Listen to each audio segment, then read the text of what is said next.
بسم الله الرحمن الرحيم. إن الحمد لله نحمده ونستعينه ونستغفره ونعوذ بالله من شرور أنفسنا وسيئات أعمالنا. من يهده الله فلا مضل له ومن يضلله فلا هادي له. أشهد أن لا إله إلا الله وحده لا شريك له وأشهد أن محمدا عبده ورسوله. أوصيكم وإياي أولا باتقوا الله فقد فاز المتقون.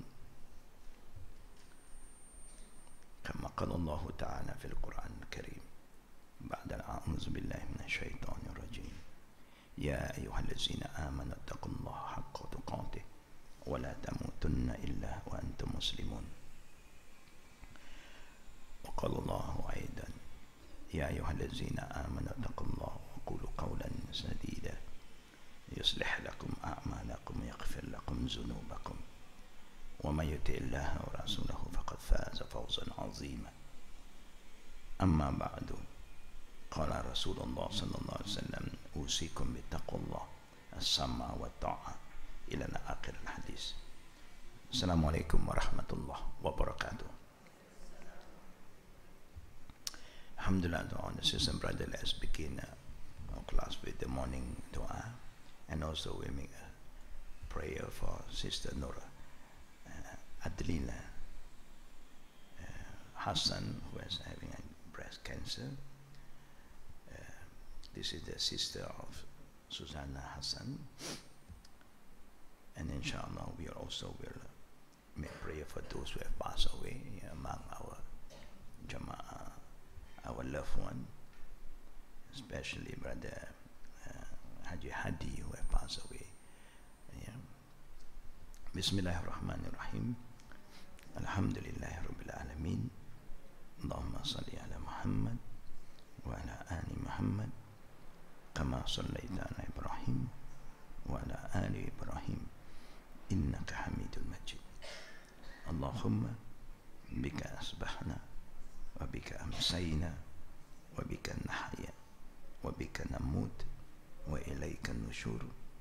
Bismillahillazi la yadurru ma'a ismihi shay'un fil ardi wala fis sama' wa huwa as-sami'ul alim. Raditu billahi rabba wa bil islami dina wa bi Muhammadin nabiyya. Allahumma zidni ilman nafi'a wa rizqan tayyiba wa amalan mutaqabbala. Allahumma adkhilna jannatak wa ajirna minan nar.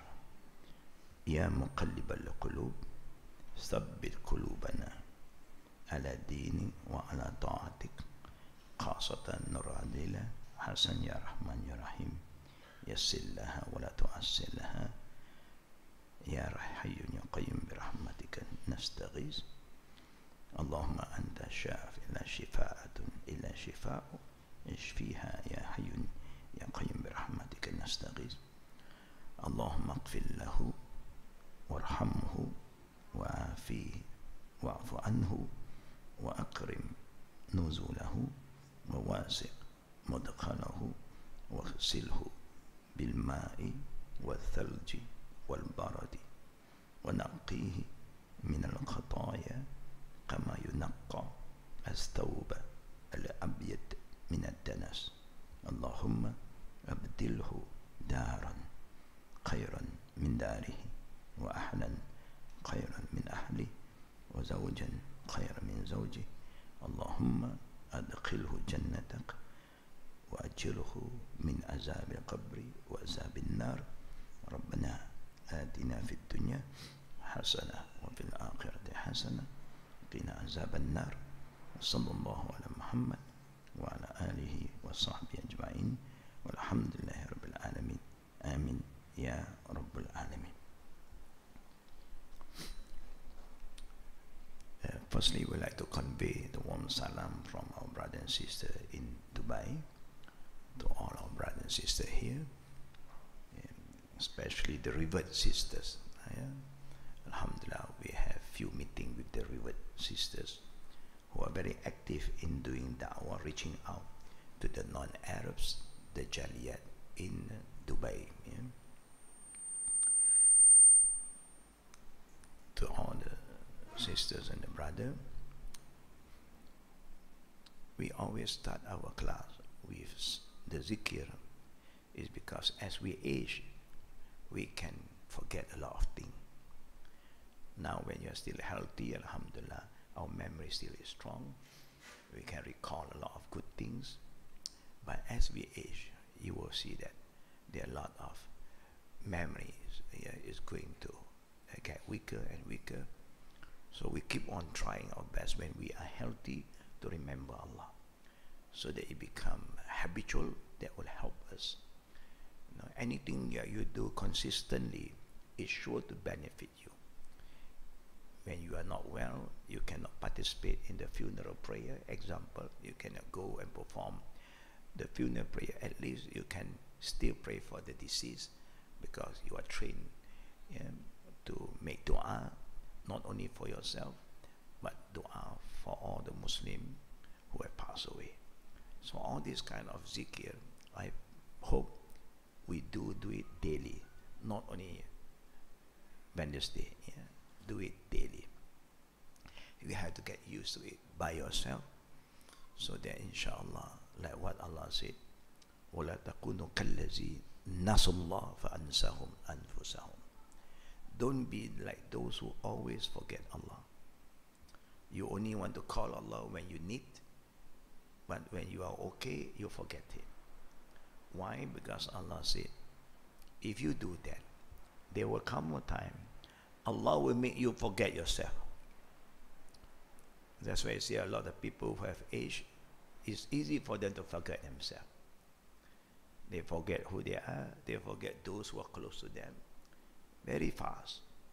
But when you keep on praying and remember Allah, Allah has said to us, فَاذْكُرُونِي أَذْكُرْكُمْ.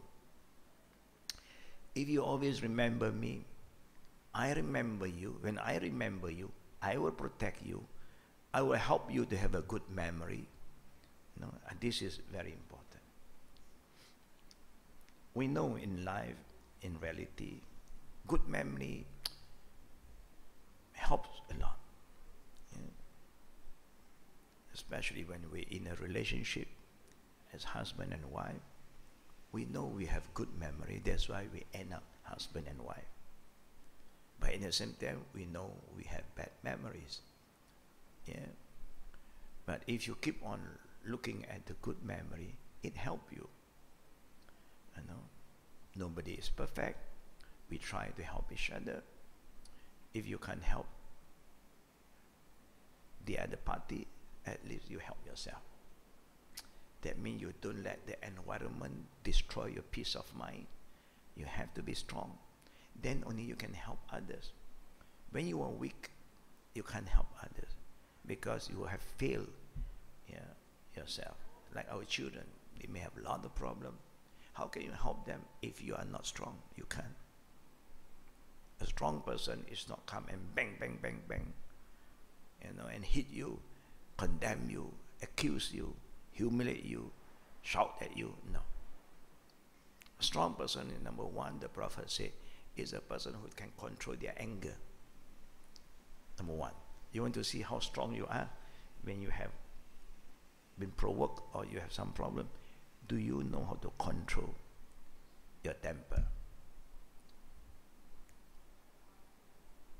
Then you know whether you're strong or not. You may know how to control your temper, but then do you know how to control your words? Somebody they can control, but you see the word that come out, only Allah know. It's like explosive, there's a lot of things coming out, so means you also have lost control to your word. That's why when we are angry, anger, we just istighfar a lot. Yeah? Ask Allah for forgiveness. If you cannot control yourself, don't say anything yet. Take wudu and pray 2 rakaat. Ask Allah to protect you.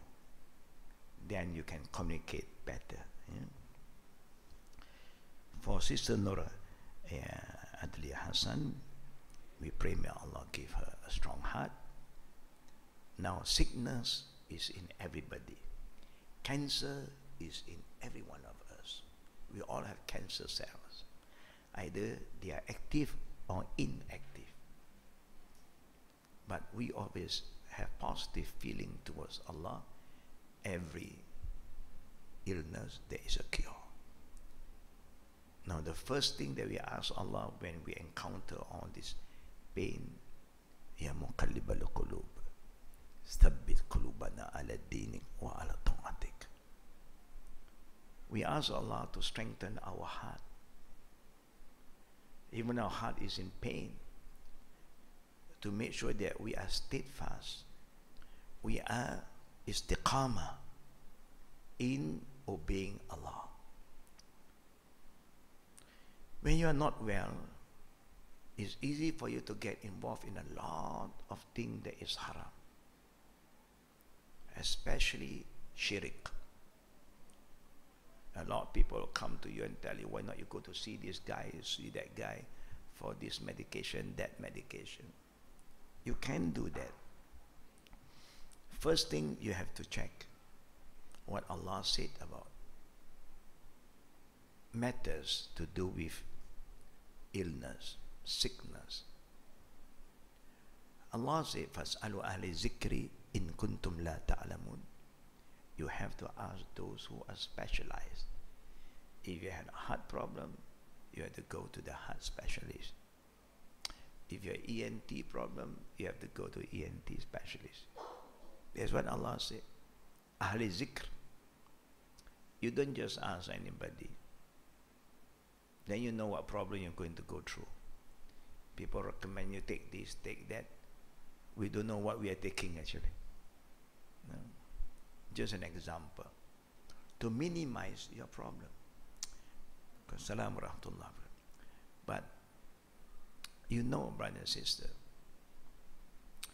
when you are worried, when you are stressed out, yeah, then your immune is getting weaker. That's why we ask Allah to give us the inner peace. When you have the peace with Allah, the thing that will follow, you develop rida. You develop the feeling, the good thoughts towards Allah. Oh Allah, I have done my best. I have tried my best. Now the only one who can cure me is you. All this medication also is just a means. It can work if Allah will. It can't work if Allah does not will it to happen. So everything is still back to Allah. La hawla wa la quwwata illa billah. Yeah. Nothing have the power except with the will of Allah subhanahu to do anything. So we hope Allah Rabbul Alameen, yeah, for those who have passed away, we always pray that may Allah put them among the righteous people, Salihin wa Salihat, inshallah. Now let's go back to the book. If I'm not wrong, we are page 165 today. Yeah. And the title that we are going to continue after we talk about Salatul Ghaib. Now we are coming back where to perform the Janazah prayer. At the Musalla. Now you have the term Musalla, you have the term Masjid. Masjid derived from the word sajada, a place for you to prostrate, sujud. Musalla is an area for you to perform your prayer. One is sujud, one is prayer. It is highly recommended to pray the janazah prayer outside the mosque. If you have a choice, highly recommend to pray outside the masjid, in a place designated for that and called the musalla. This was the most common practice of our Prophet sallallahu alaihi wasallam. One of the great scholars, Al-Hafiz Ibn Hajar Asqalani, said, the musalla was a place that the Prophet sallallahu alaihi wasallam, a masjid on the east side in the direction of Baqi'. They used to pray there for the Eid and Janazah prayer. Even the Eid prayer, the Prophet liked to pray not in the masjid. Even the Eid prayer, even the Prophet's masjid have extra reward. Yeah, but when you come to Eid prayer, Janazah prayer, there's no special reward for that to perform in the masjid. There are more reward to perform outside the masjid, but we are not used to it. The reason, number one, Salatul Mayyat or Salatul Eid, sometimes the woman may not participate in the prayer because they have their period, their menses, but they can be around. No, they can be around there to wait until the funeral is being carried away towards the maqbarah, the graveyard. But when you are in the masjid, you have a lot of rule and regulation. You cannot sit there without performing a prayer. And how can the sister do any prayer in the masjid when they having their period? They can't. And if in the masjid, normally what really happened, like in our country, the first funeral prayer is being performed by the imam, then quickly they want the mayat to leave the masjid, get out. They don't like you to keep the body in the masjid too long. But when you are at home or outside the masjid area, many people can come and participate and perform again, meaning one group, second group, third group, the latecomer, they can still perform. In the masjid, normally they don't do that. The first imam who have led the prayer, consider finished. Move now. But according to the sunnah, as long as there are people coming in, don't carry the body away.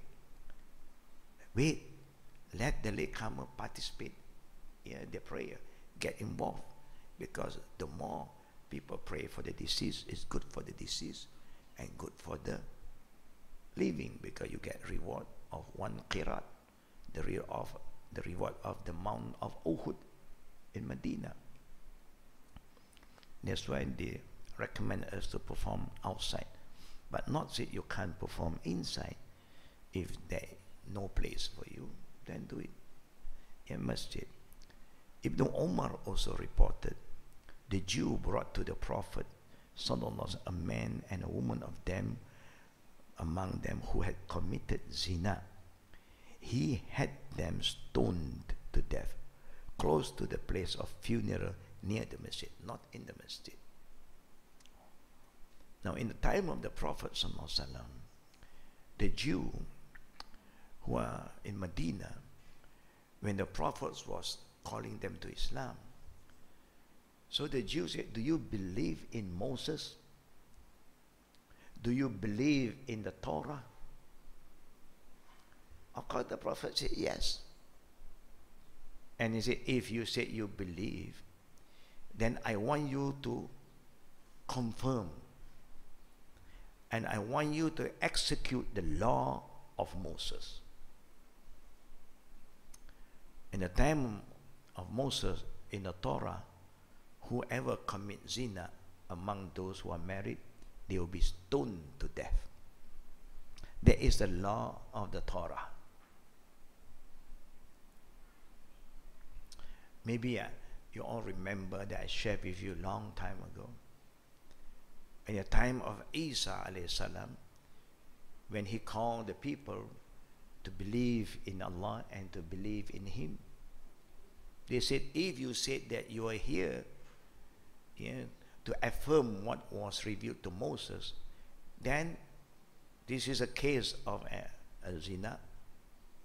You have to execute the law of Moses. If you say you believe in Moses and Torah, the way Jesus responds according to the Bible, let the first one who don't commit any sin throw the first stone. Let any one of you who never commit sin throw the first stone. Nobody dare to throw. That shows that this group of people, even they are bad, but they admit that they are not angels, they are sinners. But come to the time of the prophet, when they want the prophet to accept, the prophet will never use the Islamic law at that time yet. This is what is in your book. And if you want us to execute that, okay. Yeah.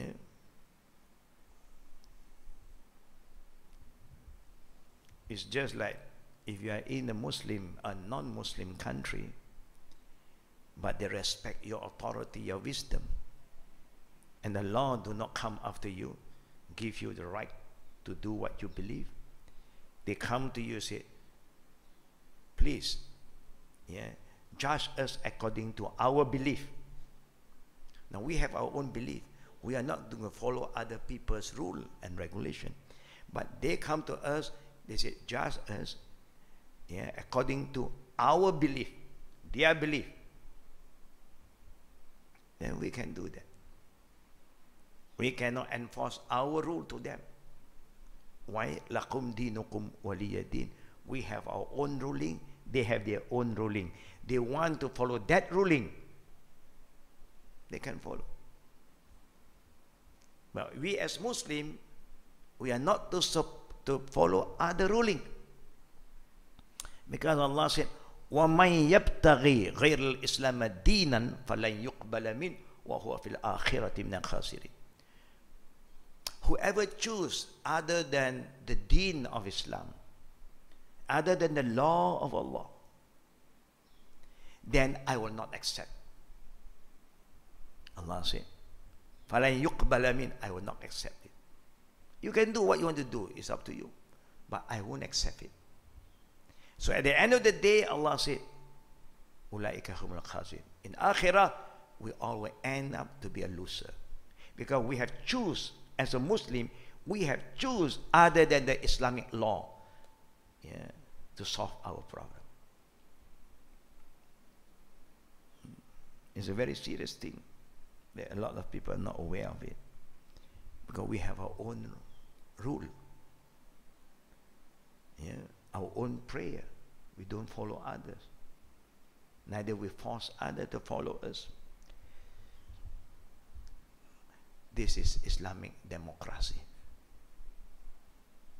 The non-Islamic democracy, everybody have to follow. No. What is democracy when everybody have to follow? When you have your own house, do you give other people the democracy to do anything in your house? Hey, this is democracy. I don't like your chair, I come up with my kerusi. No. You come to my house, you don't like the chair, you sit anywhere. On the floor, no problem. You don't go and bring your own kerusi. In Jabir hadith, it was mentioned, a man from among us died. Means the Muslim. We wash him and place him where the funeral are usually placed, at the stand of Jibril. Allah's Messenger was then invited to pray janazah for him. All these are signs that it was not recommended to bring the janazah into the masjid, because masjids have their own ruling. Muhammad bin Abdullah bin Jash radiyallahu an reported that they, the Sahaba, were sitting with Allah's Messenger sallallahu alaihi wasallam outside the masjid where the janazah are placed for prayer. Allah's Messenger raised his eyes and looked toward the sky, then lowered his look, put his hand on his forehead like this, his hand on the forehead, and said, Subhanallah, Subhanallah, Maza nazara min tashdid. Exalted is Allah, exalted is Allah. What a tight decree had just been revealed.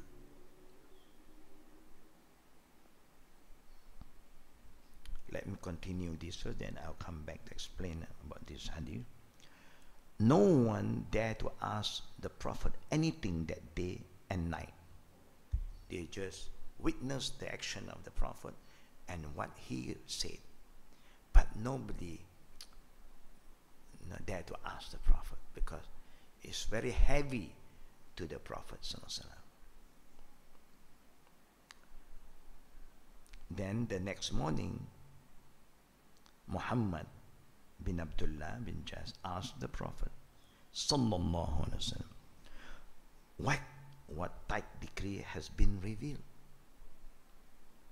He replied, Fidain wallazi nafs Muhammad biyadi law an rajulan qutila fi sabilillah thumma ash thumma qutila qatala fi sabilillah thumma ash walayhi dain ma zdaqala al-jannah hatta yuqda dainu. Allahu Akbar. It is tightness in regard to debts, utang. By him in whose hand is Muhammad's soul. Now the Prophet is swearing with the name of Allah. If a man is killed for Allah's cause, and then make to live, then kill for Allah's cause, then make to live, and he has a debt, he will not enter Jannah until it paid off. Very heavy thing. Meaning, if you die fi sabilillah, in the general ayat and general hadith, the Prophet did mention, whoever die fi sabilillah, shaheed. That means you are going to a Jannah. That's why you had the title given to you, Shaheed or Shahida. That means you are going to Jannah.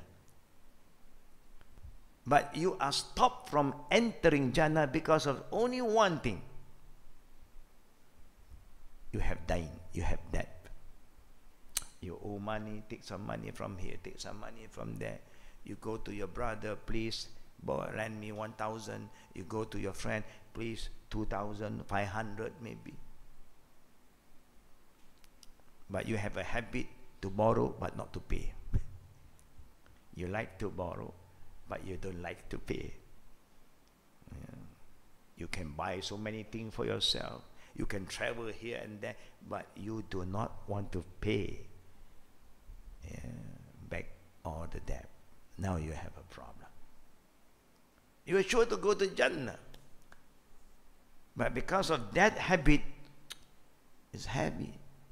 Can you imagine? But to us, debt is very common.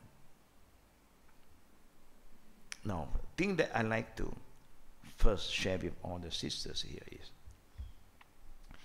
if you go to Medina, especially Medina, you can see what they have been doing until today. They try their best. There is an extension in the mosque of the Prophet ﷺ. You know, after the Imam's Musalla, the Imam Mihrab, there's an extension. That's where the funeral is being stationed, not in the mosque. The only thing they do is they have a wall And then there's a small door for the imam to come out. Office is also there to accept guests. Normally we went there before. There was one year when we went for Hajj. We knew the imam and the authority in Medina. So we called them, they invite us to visit them in their office. Yeah, but only for the meal. I think the female was not able to join because the meal, only for meal. So the meal, we get along Jama'ah, we went into, they serve some tea for us. Give some, and we have discussion. That is where they put their office, and that's where when anybody pass away, their body will carry and put in that area. And then when the imam is going to pray the fardu prayer, he walk out from the small gate from that area to the main mosque. Yeah? It's just like if this is the mosque, the end, there is an extension. Yeah? All the way, extension. From one end to another end. From the gate of Baqi', this is the end, to the gate of Babu Salam. That is the place where they put the mayat. So when the imam want to pray, they'll come in to the main mosque. After finishing the prayer, the imam will walk back in, and then they pray the janazah, yeah, in that area. So the janazah will not come into the mosque. The janazah will be carried and put in. They have few gates, yeah, we'll put it there, and then the janazah after the prayer will be carried out from that area. So that's why we said for the male who want to participate in the graveyard to see what is how they buried the body, what is happening after the burial, then we encourage them to pray outside here, outside the mosque, but on the left. Why? Because after that you see the mayat will come out, and you can just run in front and follow them. You can carry the deceased body because they move very fast. Yeah, but it's heavy. Yeah, people who are not used to carry heavy thing, we don't encourage, because later on they keep on passing. Pop, pop, pop. A lot of people is rushing now, want to get some reward by participating in carrying the janazah. Then when you come to Baqi', going to the graveyard, he's going upward. And that is where the struggle again. If you are not healthy, don't do that, because it's tough. I've done that before. Even me, suddenly after that I can feel the pain on my shoulder, for at least nearly a week, because it moved very fast. It hit the shoulder blade. Then you can enter the maqbara, the graveyard. Ladies, you are not supposed to, they don't allow you to go there. To make it easier, because women are more sensitive, more emotional than men. Now, what I like to also remind all the sisters and brothers, if you look into the Quran, you never come across an ayah that is longer than the ayat of dying. Meaning, anything to do with hukum, maybe 1, 2 verses, 3, 4, but not 1 page, except about debt, about hutang piutang, borrowing and lending. 1 full page in Surah Al-Baqarah to show us how important for a Muslim, when you borrow things from anyone, make sure that you fulfill your promise. If you say, I will pay you back 1 month, the best before 1 month end you pay. You don't have to wait for 1 month. If you say we agreed for 1 year, before 1 year you should have clicked if possible. If not, you'll be in trouble. But again, the Prophet ﷺ remind his ummah, you see, Islam works from 2 dimensions. One is from the people who are in need of help. They ask money, they borrow money from. Second, of course, you have all the right to come after them when the period that you have agreed have expired. You have all the right, because that is your money. But what you do, the Prophet also remind his ummah who have extra to show extra mercy. Give more space. Extend it, no problem. When you are kind to Allah's creation, the one in the heaven will be kind to you. When you show mercy to Allah's creation, Allah will shower His mercy upon you. You don't lose. But it never means you have no right, you have right.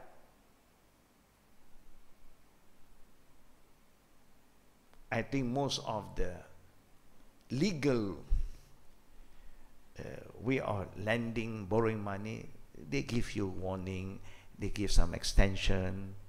Until you really fail to do that, they may have to come and declare you bankrupt.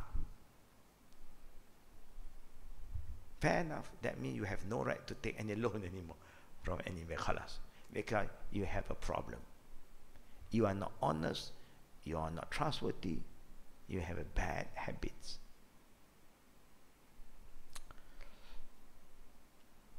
But then you have another way, very fast. You have seen in the roadside sometimes, you know, on the tree, you know, they pin up some number. Pass loan. No question asked. Yeah. Instant. Yeah. They say, they will respond instantly. You come, I need 5,000. No problem. You don't have to get all guarantee or nothing. You give your IC, show us where you stay. Khalas. But remember, if you say 1 month, 1 month, you don't come, you disappear, we will look for you. Now we are not coming after you alone. We'll go to your house. Do you think they have the right? Do you think they have the right? Yes. They make it very clear. You cannot just take my money and then run away. I'm going to come after you. They show no mercy to you because you have no intention to pay. You are trying to rob them, yeah, legally, by saying, okay, now I'll pay you back, but you don't want to pay. And that's why the Prophet said, Man ada'a daynan fala yanwi qada'ahu fahuwa sariq. Whoever take a loan and at the same time they have no intention to pay back, he's a rich woman, no problem. 10, 1,000, 2,000, it's just like coffee money only. You know. These people look at the house, they're saying bungalow, what is that? Oh, 1,000, 100, 10 ringgit. A loan is a loan. Don't take this lightly, brother and sister. You remember in the early hadith we talked about the prayer. Then when somebody have debt and they don't want to pay, no family want to take the responsibility, the Prophet excused himself. He don't pray the funeral prayer. When the Prophet is the one who commands us, Haqqul Muslim ala Muslim, Sittun, there are 6 basic rights among Muslims. One of them, when somebody dies, is your duty to at least perform a prayer. You don't have to pay them any cent. It is their duty as Muslim. That's the beauty of Islam. Islam connect all of us, male or female, whether you know each other or not, that we have some basic right among ourselves. It's like the Prophet said in the Quran, I have more right upon the believer than themselves. Because the Prophet is going to look for us and offer his shafa'ah, to the extent that the Prophet will come and bail us out in the Day of Judgment. If you take a loan, you have the intention to pay, but you can't pay. You just don't have the means. You thought that you will get better, but it gets worse and worse. Not say you don't want to pay, you want to pay. You cannot pay full, you pay 10% first. You really try, but then you got caught, you got more problem. You still beg them for mercy, please give me extra time. Extra time. The Sahaba of the Prophet used to do that. When they lend anybody some money, and now they are not well, they will inform their family members. Don't be hard on them. Don't be hard on them. Don't stop them from coming to me. Meaning, if they want to come to me, visit me when I'm not well, let them. Don't say to them, you owe my father, pay back first. That means you're stopping them from coming to me. Yeah. Give them space. But that's why when you owe people money, brother, say, if you have promised 1 year to pay back or 3 months, then you know you can't. What should you do? What should you do? You should go back to that person. Last time you can see him every time. You always go and see him. He said, I cannot give you an answer. You come tomorrow. Tomorrow you see that. I cannot see. You come after 1 week. 1 week you follow up because you want to get some help. But now because of the debt, you treat me like your enemy. You don't want to see me anymore. It's better I don't lend you any money so that we can be friends. Yeah.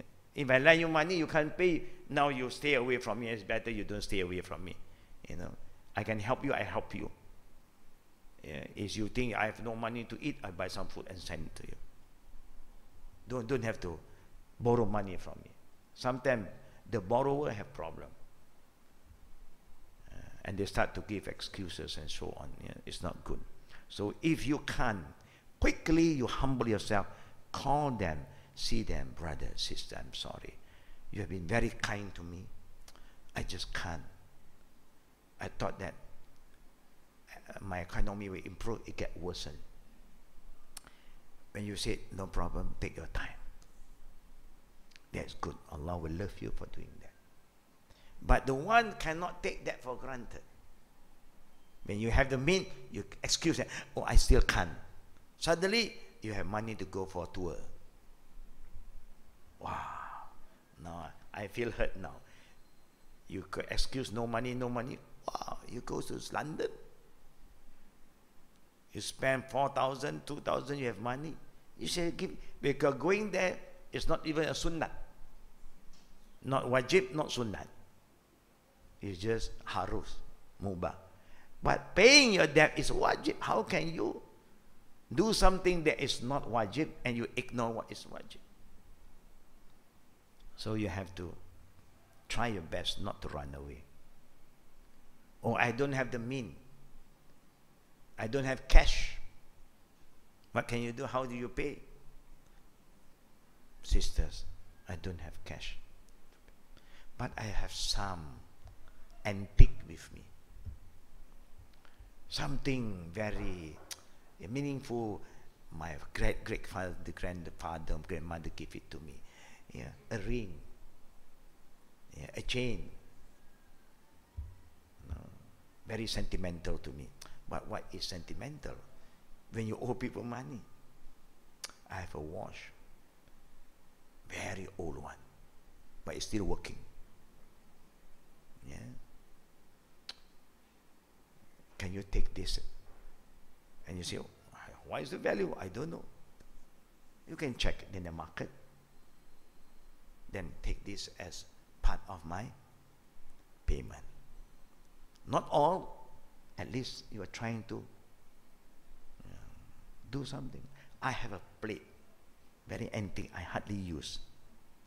See, very colorful. Do something. At least you do something. Maybe there's some value.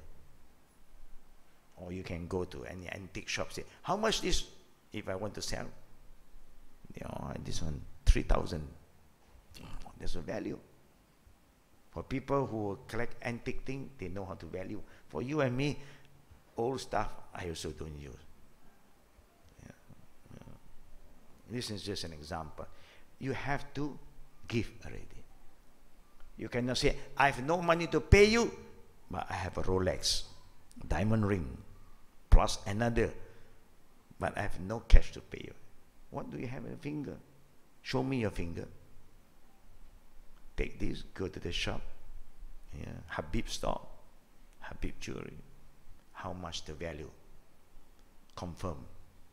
Okay, I take it back. You can do that. Islam allows you to do that. It's important. As was stated earlier, even Salatul Ghaib for An-Najas was performed in the Musalla. Not in the masjid. Where you are, you gather the Sahaba, because the Mayan is not there. Salatul Ghaib, always the Mayan is not there. When the Mayan is there, it's not considered Salatul Ghaib. Some people may assume that, like the 5 daily prayer, it is preferable to pray over janazah in the masjid. But Allah's Messenger ﷺ corrected this understanding by indicating that there is no special reward or virtue for praying in the mosque. You remember the Prophet gave a general hadith: Salat in my mosque is better than 1,000 times in other masjid except Masjid al-Haram. Masjid al-Haram have how many rewards? 100,000. Some crazy people will start to calculate 100,000. So they're coming with a package now for those innocent people like you and me, those kampung folk who have been very, very weak in their iman. 20 years they never been praying. Suddenly, alhamdulillah, repent. They're starting to pray. And some people said that now you have repent, you must pay back the 20 years prayer that you missed. How do you do that? After subuh, subuh. After zohor, zohor. Your intention to pay back what you missed for 20 years. If not, you have problem with Allah. For us to pay back 20 years, not say 20 years, 20 days pun berat.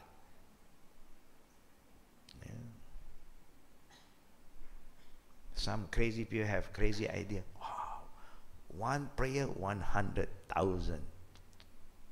So they come up with a package now in Makkah. For who? For majority of Nusantara people. Whoever still owe Allah in their prayer, fardu prayer, we can help you. We can negotiate with us. So you tell me, how many years? 10 years. So I have my handphone now, the smartphone. You have the calculator. Okay lah. How about 1,000 ringgit? Not only one person prayer, he is going to help. Collectively, he collect 10 people who have all this problem. Are you 2,000? How about you? I think you are more. And then look at Datuk pula. I think Datuk at 5,000, okay. I guarantee you, I will make qada for you. He may do all this collectively. He go and pray only one. And his intention to pay back all the 5 people's salah, because 100,000 or what? Now he go and calculate already. 100,000 times better. Not a bad deal. Huh? If you can, you can redeem your sin by paying money. Who do not want? I would like to do that too. Everything is money, but Islam is not a money religion. It's not for commercial. Yeah? So don't do that. Yeah? Even praying in the mosque of the Prophet is better than any other masjid, better than Al-Aqsa. Al-Aqsa, we got 500. Medina, 1,000. Makkah, 100,000. But the Prophet never said that. Praying janazah in the mosque is better. No. But if you have no place, you can pray anywhere. But if you have better area, you pray outside the masjid. Yeah? That's why the Prophet even said by Abi Hurairah, "Man salla ala janazatin fil masjid, falaysa lahu shay." He who pray over a janazah in the masjid does not get anything extra. But janazah, fardu prayer, you have extra. Yeah? But janazah prayer, there's no extra. Yeah? Please remember, there are a lot of things that is allowed, there are a lot of things that's not allowed. Yeah.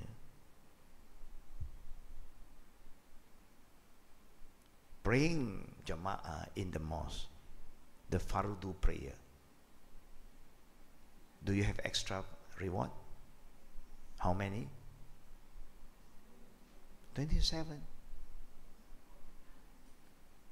Praying janazah, jama'ah, do you have the reward of jama'ah? Yes, because it's a jama'ah prayer. You can do it. Praying Eid prayer, jama'ah, you get the reward of jama'ah? Yes, because Eid prayer should be performed in a jama'ah. Praying jama'ah prayer for istisqa, for rain. Yes.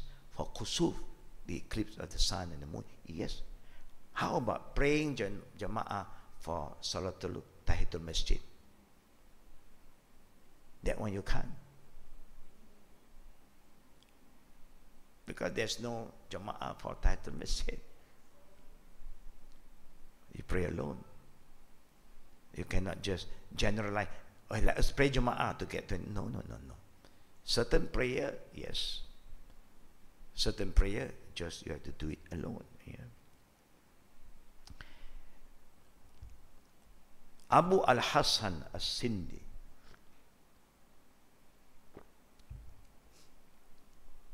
commented on this hadith.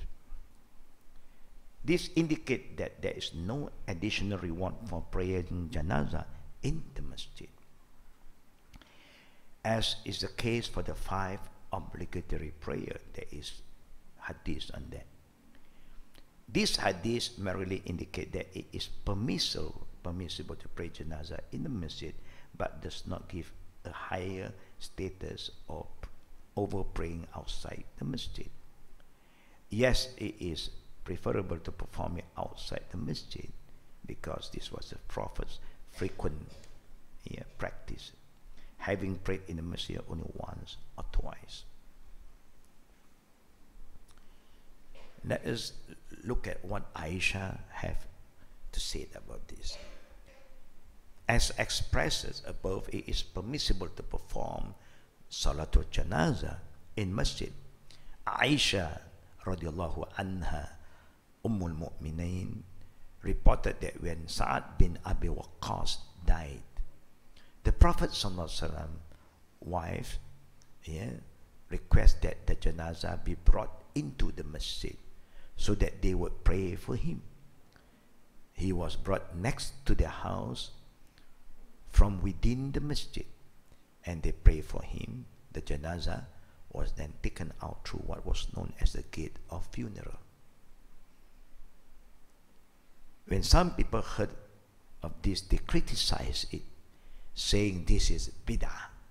See, it also happened in the time of the Prophet, of the time of Aisha. Some people who are not used to the Sunnah, because they are not exposed, they say, oh, Aisha is doing something new in Islam. Aisha have innovated something. And they said, we never heard of funeral brought into the masjid. So Aisha heard this and said, how fast do people speak up about things of which they have no knowledge? They objected to bringing a janazah into the masjid by Allah. Allah's messenger Prophet Muhammad sallallahu alaihi wasallam did not pray. Allah's messenger did not pray over Suhail bin Baidah and his prayer except in the masjid. Now you look at this hadith, except inside the masjid. Are you telling that the Prophet will not pray janazah prayer except in the masjid? Only for these two Sahaba it happened. You know? But in general, both area is allowed. But highly recommend that if you think that your house has space for people to come and perform funeral prayer, you do it at home, no problem. After the prayer, you can just bring the mayat straight to the graveyard. You don't have to make it too busy in the masjid. But if the prayer area in your house is so small, then you let the group who is there, especially the woman, to participate. And then maybe your family member or your friend of your husband or your loved one, they are not waiting in the masjid because there's no space in your house, parking problem, that problem, then you can send it over there. So the other people will wait and pray over there. But the problem today that I personally experienced, that never have happened before, but it happened now. That when the funeral was there, people were washing the dead body. I'm preparing the Jama'ah who is at home to get ready for the funeral prayer. And because they have a lot of friends, I say for those here who are not family members or those who are not here, then they can wait in the masjid. After the prayer here, the mayat will be sent to the masjid, and the Jama'ah over there will participate in the funeral prayer with the imam there. Now the one who was washing the body, they are from the masjid. They have a package already. Everything, one package, you pay so much. No problem. If you think you need that kind of money, whatever, have money, pay them. But you don't have the right to dictate people. But what they do, it caught me by surprise. They say, if you pray here, don't bring to the mosque. The people in the mosque don't want to pray anymore. Because consider the funeral prayer is being performed once, is fardu kifayah, the rest don't have to pray anymore. What are you talking? Now, put the family members in a situation they get so upset. Because the woman who is here now, they're ready and they may not go to the mosque. Now they can't pray here. And they may not be able to go to the mosque too. Because they have to rush home. They have some work to do.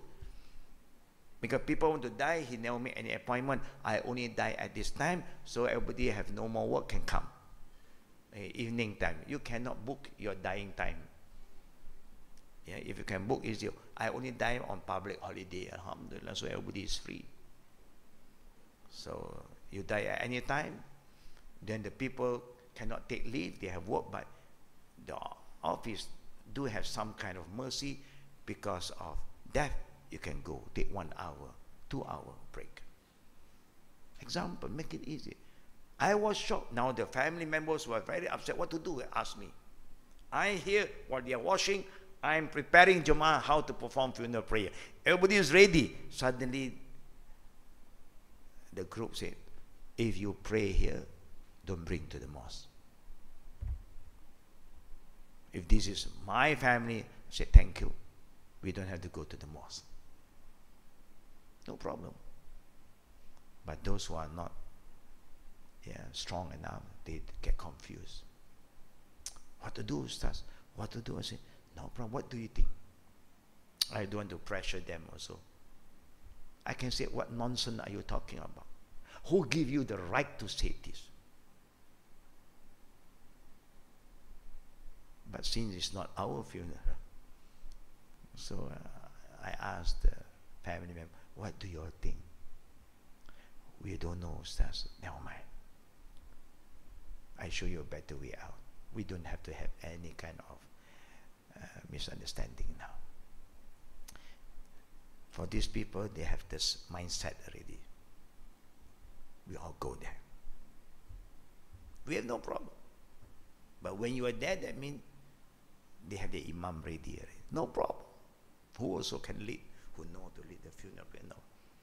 I have no problem at all. I'm here just to assist. Whatever is easy for you all. Now you're having this problem. Let us just have patience. Whoever is here, move to the masjid. So who can go. Who can't, then they can't.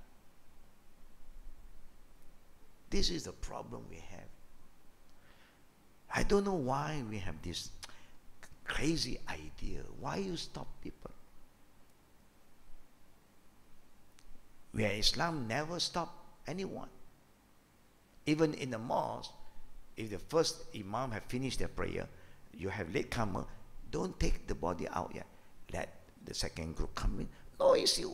But it can be an issue in certain area where people don't have the right understanding of Islam. They want to monopoly. My package or no package. But please remember, you have your right. You just have to put your leg down. Yes. Example, you say, okay, I take the van, your group to come and wash the body. No problem. I pay. You want full pack? I pay full. But when come to the funeral prayer, I will make my own arrangement. When come to the burial, I will decide who. You have the right. This is your family member. Dealing with people who are not following the truth, you have the right to stand up for the truth. This is very important. I'm sharing this info for those who are here today so that you know you're right. We are not going to have any kind of argument. No, that's my right. Yeah.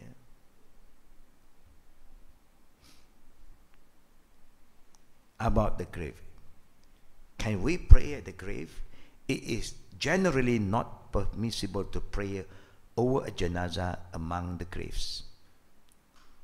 Because the general hadith the Prophet did say from Anas, the Prophet ﷺ prohibited praying over the janazah among the graves. However, it is permissible to pray janazah, but not at the prayer in the graveyard, away from the grave, or at a specific grave for a specific reason, as is going to be explained next, in the graveyard. It is permissible to pray janazah in a graveyard, either away from the grave or in the area designated for that and separated from the grave with a wall. When Imam Ahmad rahimallah was asked about praying in the masjid built among the grave with a wall separating it from them, he only allowed it for the janazah prayer. Meaning, if this is a mosque, you declare a mosque by right. You should not have a grave in the mosque. You should not have a, somebody buried there, unless there is a wall that separate outside. Even that some people don't like to pray in a mosque where in front the mosque there is graveyard. Imam Ahmad said can, but also some scholars said no, because we do not want to be like the disbeliever. They pray to the grave. The problem today is when you are given a land to build a mosque. So a mosque has been built. If you look at the kampung masjid, beside the mosque, that's where the graveyard is. And the village, most of the graveyard is beside the masjid. Why? So that after the prayer, they just bring it down. Easy. And it's very fast. In a way, it's good. Because each time you go to the prayer in the mosque, when you give salam, you look out, you see the graveyard. Remind you of that. It's not a bad idea. You know. In some area today, yeah, the mosque is just beside the pub. Some area, some red area, not in our country, alhamdulillah. Assalamu alaikum, you saw. Disco is just there.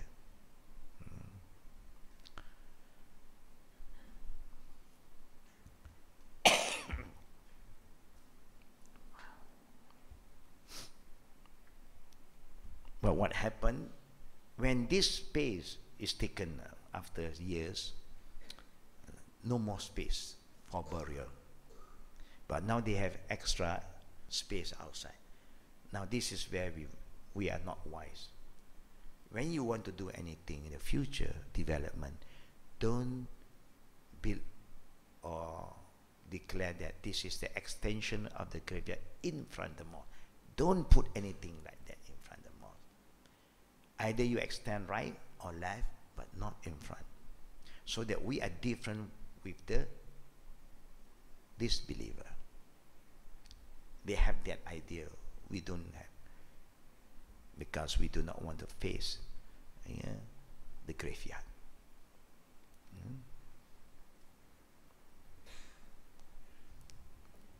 It is permissible to pray janazah in a graveyard either way, from the grave or in an area designated for that end, separated from the grave with a wall. This is what has been said by Imam Ahmad.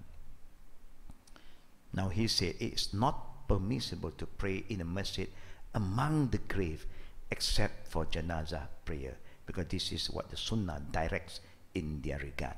Meaning, if in the mosque, say this is a mosque, suddenly you build a grave, you should not pray there anymore.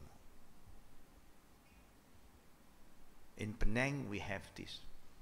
You remember there's a mosque called Masjid Nagor. Yeah? Whoever is from Penang, they should know. The grave, Nagor didn't die in Penang. He died in India. But because the Muslim love him so much, built his graveyard in Penang. But his graveyard is buried there. So many Nagor. Because they want Nagor name to be there. So immediately you enter the masjid, the gate, you see the grave. But he's not there. But even he's not there, you are not supposed to build a building and declare this is the grave of Nagor. You know that Imam Ali or Hussain, his grave in many areas. You have in Egypt, you have in Iraq, you have in Lebanon, and it depends. Everybody claim that no, they find his leg here, they find his head there. Astaghfirullah. Anyhow, the Prophet do not allow. Al-Hafiz Ibn Rajab said that by this statement, Imam Ahmad referred to the action of the Sahaba. We prayed over Aisha and Salama radiallahu anhuma, two of the wives of the Prophet, in the middle of Al-Baqi'. The Imam was Abu Huraira and Ibn Umar. That means they did not participate, maybe the wife of the Prophet, when they passed away, they were not there. Later on, then they came back from somewhere. Now they know that they have been buried. They'll go there and perform the prayer. The Prophet ﷺ sunnah indicate that the janazah prayer may be performed over a grave after burial in two situations. If the dead person was buried before performing the prayer, meaning nobody prayed for him, and you know this happened to me and my brother Amin last few weeks. We came to know that our Juma'ahs mother been buried there, no prayer was performed. Because she is a reward. So people forget about the prayer. They just make the arrangement to be buried in a Muslim graveyard, but they forget to pray janazah prayer. So they inform us that we went to the graveyard where the body is buried. We perform janazah prayer.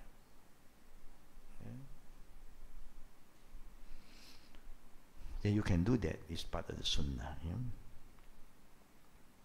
Or if he was buried before giving chance to the Muslim, especially the imam, to perform the prayer, that means you can wait quickly, you want to bury it, so the one who was late missed the opportunity and he can still go to the graveyard. Abdullah bin Abbas reported that Prophet Muhammad used to visit a sick man. That man died and was buried during the night. In the morning, his people informed the Prophet about his death.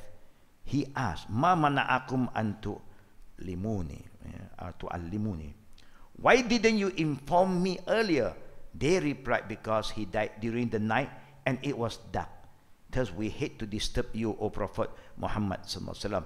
Ibn Abbas continued, the Prophet sallallahu went to the grave. He arranged us in row behind him, led us and pray over him, pronouncing 4 takbir. For those who do not pray yet. And for those who have performed the funeral prayer, they don't have to do that anymore. Like us, maybe we're traveling, some of our old friends pass away, now we came to know they pass away, and then we want to go to the graveyard, you can. Let some of the family members bring you to the graveyard, stand. If the male, you stand where the head is, female stay in the middle, and you can pray Suratul Janazah. That's the only prayer you can do in the grave, because there's no rukuk and sujud, just for takbir, standing and you make the prayer. And this is not very popular or being practiced by a majority of the Muslim today. When we started to know about this rule, we do that. When we miss the funeral prayer, we can still go to the graveyard and do it.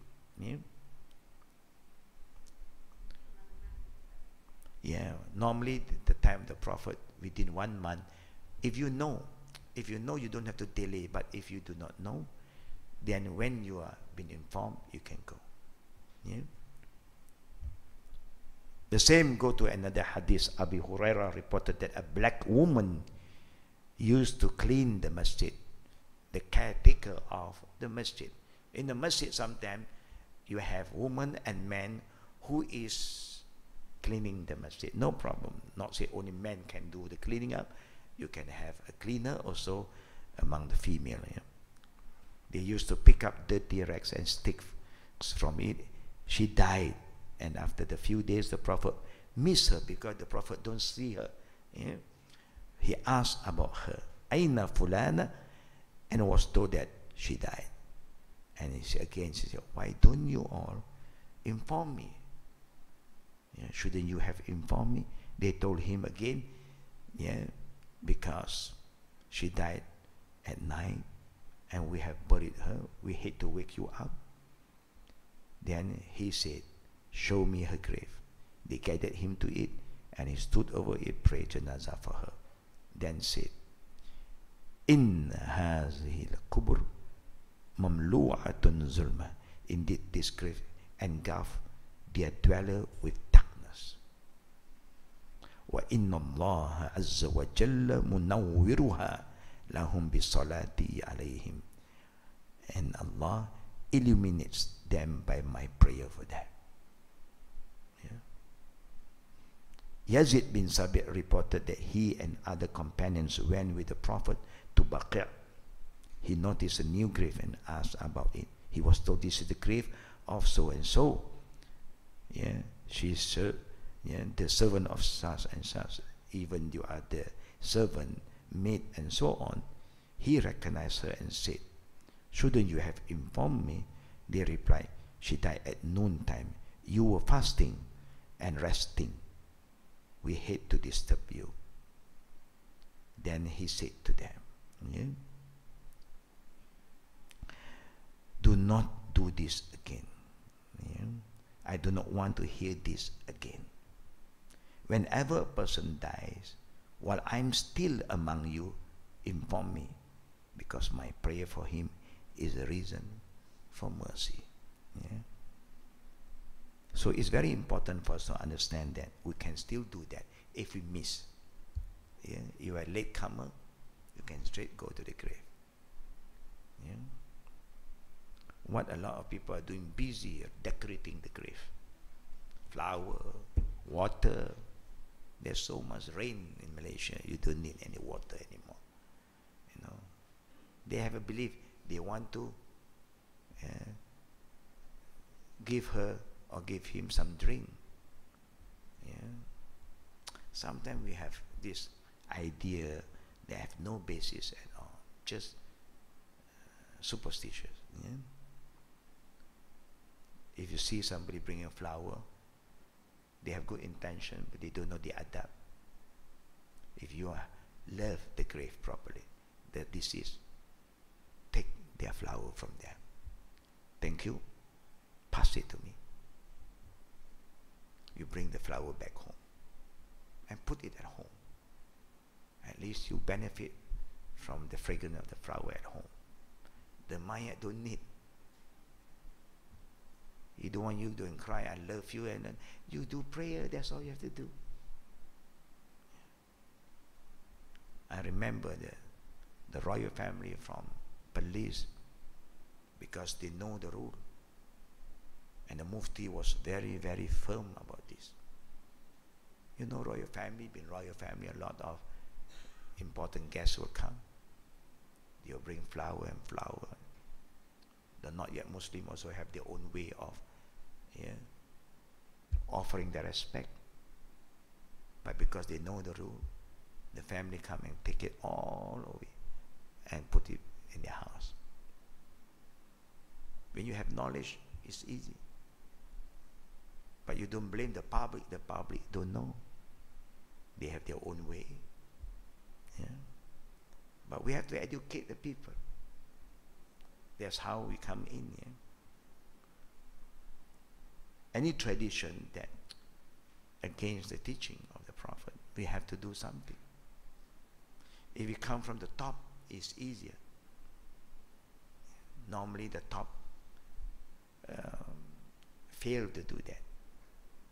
You know? And some people, family, they come and say, wow, you don't put anything on the grave. Oh, pity this dead person. I think nobody love him anymore. Nobody remember him. No, he is isolated now. Astaghfirullah. Yeah. You don't put anything today, tomorrow they come. And then you went and saw all these things, what should you do? You clean it. You can do that. The problem today, not only we, the caretaker. You don't have this nonsense in other countries, because the caretaker, they are scholars. They will protect all the wrongdoing in the graveyard. But today, the caretaker is promoting. What flower do you want? Orchid? Rose? We can handle it, no problem. What stone do you want? What grass do you want? What are you talking about? Is this a field? Is this a garden? It's a graveyard. You want people to go to the graveyard, they feel, no, this is a graveyard. Now they feel like it's a garden. I used to stay in the mosque. I sleep for 4 years in the masjid in Penang when I first became Muslim. There are few masjid, beautiful. Beside the masjid, normally the old masjid have veranda, the main hall, and then veranda. We sleep at the veranda. Then we face the kubur. When you sleep like this, you face the kubur. Very interesting, Yeah, people say got hantu lah, ghosts. Inshallah, there are more ghosts in the mall. Yeah, in a nightclub than in the graveyard. Graveyard is very peaceful. They're sleeping, they're resting. But we have this wrong idea. Now, some of the Prophet's companions reported that he, the Prophet, would visit the sick among the poor and weak Muslim, walk in their janazah, and would let none pray over them other than himself. A poor woman from Al-Awali was sick for a long time. Allah's messenger would inquire from her neighbor about her situation, and he asked them that if something of death happened to her, they should not bury her before the prayer, before he prayed over her. The woman died one night. She was brought to the place designated for janazah prayer by the Prophet's masjid, so that he would pray over her as he had requested earlier. They found that Allah's messenger was asleep, having prayed Isha. They hate to disturb him in his sleep, so they prayed over her, went to bury her. In the morning, Allah's messenger asked those of her neighbor who were present about her situation. They told him what happened and that they hated to wake him up. He said, why did you do that? Let us go. No. They went in with him until they stood over the grave. They formed row behind the Prophet as they normally do for the janazah prayer, and he prayed for her, pronouncing 4 takbir as he would do for janazah prayer. Meaning whoever who do not pray yet, after the Prophet was informed, the Prophet will call them, let us go, show me, and the Prophet will pray there. This is the sign that if anybody sees somebody pray the janazah prayer at the grave, yeah, don't say they are wrong. But so far, in our country, majority are not used to that. Yeah? But we who know, we will do what we can. If there's any question, now we open for Q&A. Fadda. And before that, this coming Wednesday class is off, yeah, because we won't be around. So we'll see you back the next Wednesday, inshallah. Yeah.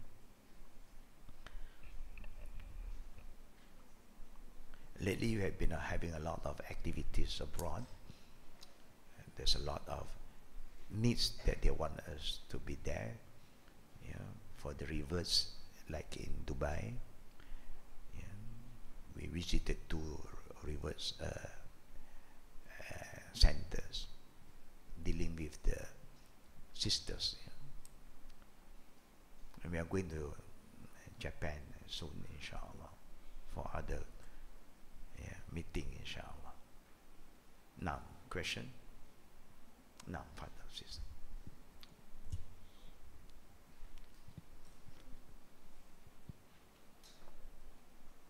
I have a few questions.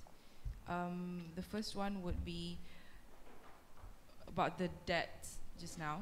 When you, what happens when our parents borrowed money?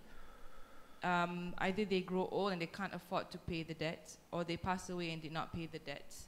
Can we, as children, pay for them instead? Yes. And if we do that, does that mean that they are forgiven? Yes. From the debts? Yeah, it happened in time the Prophet will ask, do anybody know that this who passed away have any debts? If yes, any of the family around here who is going to take over the responsibility, yes, the Prophet will pray the janazah prayer. But if the family member say no, the Prophet excuse himself, don't pray. Yeah, you can do that. That is part of our duty towards our parents. You know, we should.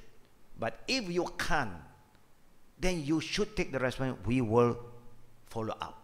We will take up the responsibility. We will meet up with the person that they borrowed and ask for their mercy.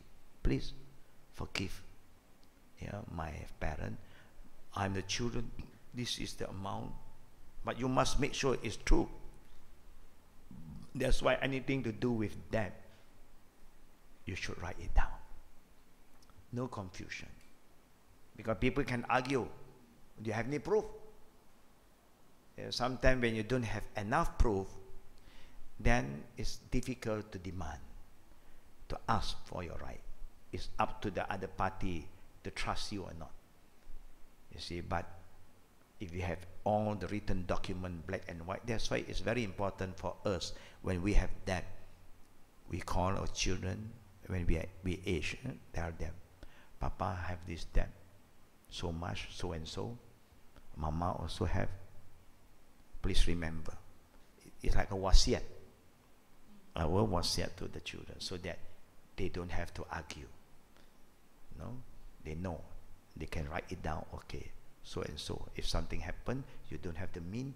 You can go look at that person and say, Assalamualaikum, auntie, brothers, sisters. I believe my father did owe you something. He have informed me, and he have passed away. This is what we have now, because even our parents who left behind property, yeah, we cannot inherit until we pay that debt. No, you cannot. You cannot distribute. You must clear his debt, because that is his responsibility. Yeah, we can do that. Or you can, no mean, you can ask them to forgive him. And if they say, okay lah, sudah lah. Then alhamdulillah. Yes. Second one.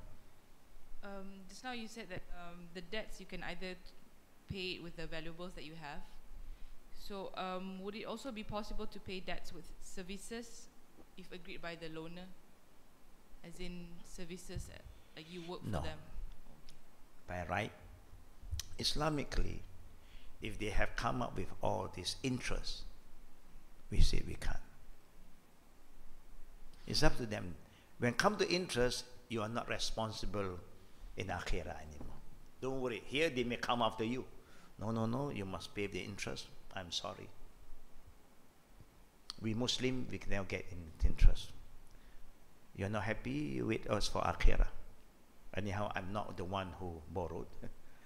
It's good enough that I'm paying you what my parents have borrowed from you.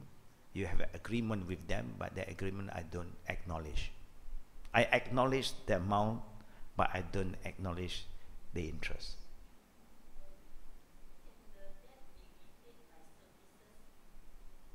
Oh, services mean, are you in any form? Yes. If they agree, they say, no, I can't. I don't have the mean anymore, no money, but I'm prepared to work for you 1 month free of charge. Or there is all ways how you negotiate to make the other people feel that, okay, I don't mind. You can pay me cash. You pay back by services. No problem. No problem. Anything that they agreed upon. Yeah. Sorry, maybe I got the wrong understanding. Yeah. No, I thought the interest money. No. Now, you have the last one. Question, yeah. Because and is annual visits to the graveyard like during Eid and whatnot in Malaysia, right? Is it wrong? And if it's wrong, and when is actually the time that how often should we go to graveyard? And are we allowed to gather around the graveyard reciting Al-Fatiha and Yasin? Yeah, when you visit the graveyard, the Prophet never fixed a day. Thursday night, Friday morning, Eid morning. No. It is Eid day, happy day. I don't think you are happy to go to the graveyard. No. Even you have intention to pay them a visit, you don't have to do it before the prayer. Do it later on. Maybe the family is all together now, so let us go. Yeah, no problem. But you don't have to fix that. It's sunnah to do that. No. Yeah? It is a sunnah to visit the grave, because by visiting the graveyard, it reminds you about death. Especially when you're so happy all the way, everybody forget about our parents now, so happy, and then once in a while, hey, let us pay them a visit. Let's go to the graveyard. Just to remind our children, ourselves, one day we have to go there. Yeah, but no date has been fixed by the Prophet. Yeah, and there is no recitation of the Quran by the Prophet. You just go in, give salam, and then make a dua for the deceased. There's nothing for you to recite the Quran and then niat hadiah. No, no, no, no. Just do the prayer. Dua, yes. Now, next question from the, any question from the brother? None. Sisters, back to the sisters. Any questions? Alhamdulillah, one sister represent three. One, you have some more? Please. Let the sister continue. I wanted to ask, it's actually in the graveyard, right? How is the environment supposed to be? Because when you said just now that graveyard cannot be like a garden, and also all these things that we have been doing, the tombs, the tombstones, and the structures that we build around the graveyard, is it actually necessary, or should the land just be flat after you bury a body? As simple as possible.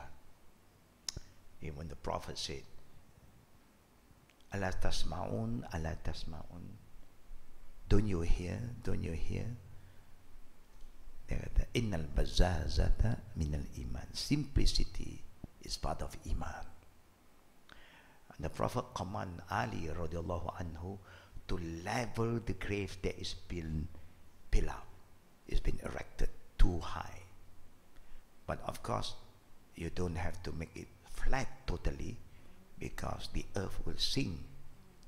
So you make it a bit above, but not building like a concrete building. A concrete border.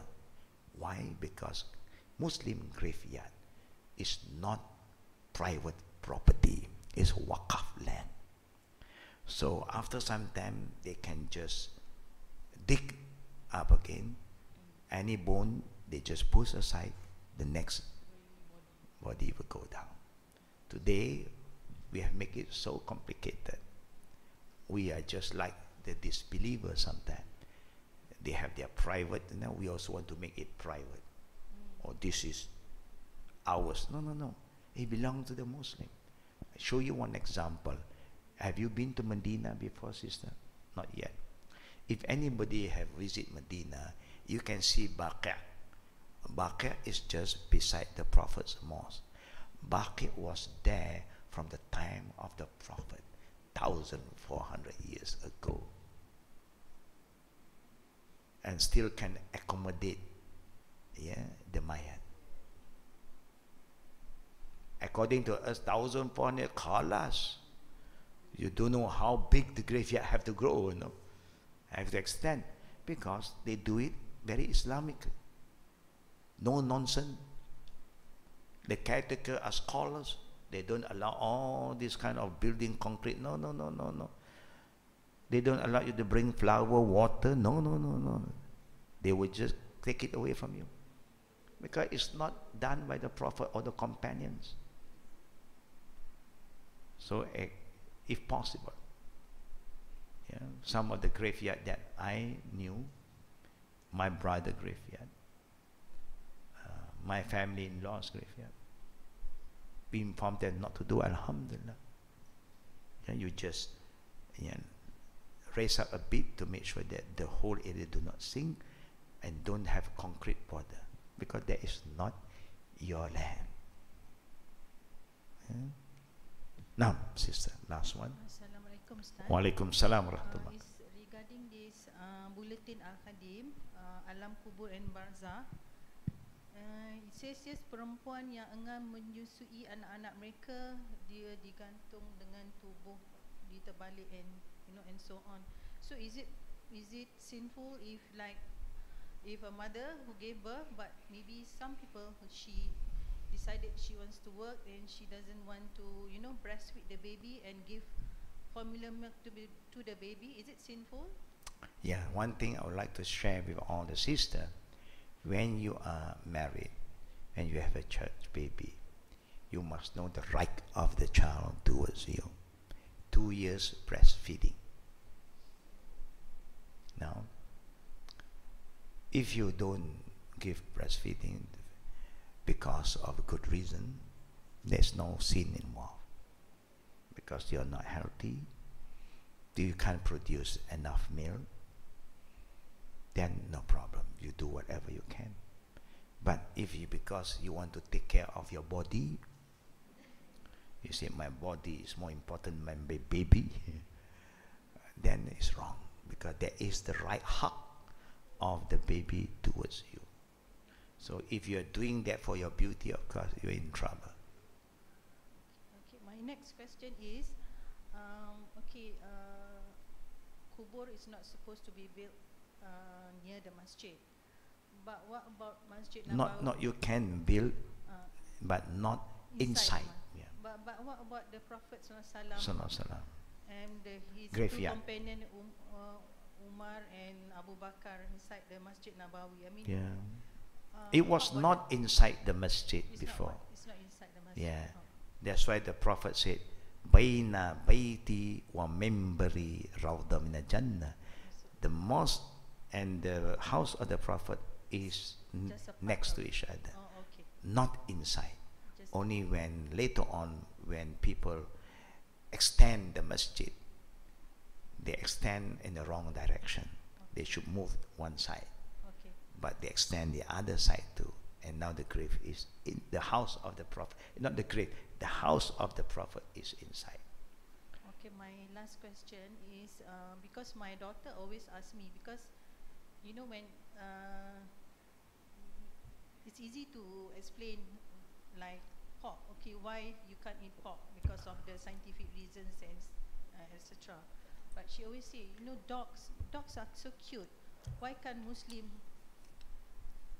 touch dog or you know have them as pets? She always asks me that. So I'm not sure. Nanti I'll ask the Ustaz. So no, because sometimes you know kids nowadays they Yeah, want we a understand really good explanation on why. Yeah, it's good. It's good to know why, you know. But if they still have a lot of doubts, you know, then you can bring them to see me one day. Let me explain to them properly, because after I explain from one angle, they may have some other thing to ask. Then I can try my best to make them understand. But in general, when Allah and the Prophet command us to do something, there is a reason. We may not know why, but Allah knows best. All prophets have dogs, because all prophets, they are shepherd, and they have shepherd dogs. And, yeah, but of course the way we look into the dogs today, you know, and at the dog, it's like, you know, like they are great shaitan, you know. No way, man. Yeah, dogs is a dog, is an animal. Remember when the woman, a prostitute, just gave a dog some water, Allah forgive all her sin by showing mercy to a dog, not a human, a dog. How about to a human? You get more blessing. But of course, in the same time, a dog is a dog. If you want to treat the dog as a pet, a dog is not a pet. Today, a lot of people is going from very weird direction. They don't want to cover themselves, they cover their dogs. The dog have garments, shirt, hat. You know, we hope one day they don't put a hijab on the dog, you know. Then it's become, you know, a joke. You know. No, today's thing is very weird. No, the fitrah of the dog is the dog. Don't change his fitrah. We are changing. I saw a lot of my friends sending me some picture because of Chinese New Year is so close, you know. Wow. Now they train the dog to kong hi fachai and collect ang pao. You know. And then they also train the cat. When people give her the ang pao, the cat will just come and protect the ang pao. And anybody want to take, the cat will come and, you know, attack them. This is my ang pao money. Don't come and rob me anymore. Very interesting. You know? Humans are very unique. You know, they are so good in educating animals, but they forget to educate human. They discipline the animal more than human being today. Very interesting for us to look at that. That's why the Prophet did mention, and even Quran said, there will come a time we will be the lowest of the low. Meaning animal is better than us. Because we don't treat human as human. But we treat animal like human. This animal, this pet dog, if you let them free, the other dog look at him also. It's like an alien to them. How can you have a dress on you, No. You don't look like one of us. They may fight against him, no? They will chase him away. Get out, You are not one of us. But Allah knows best. Even if you allow the dog to speak, the dog will tell you, don't treat me like a pet. I'm not a pet. I'm a dog. Let me be me. But human again.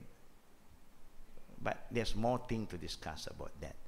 But in general, we must believe Allah knows best. And if the Prophet said you can keep dog, but not as a pet, guard dogs, shepherd dog, hunting dogs, no problem.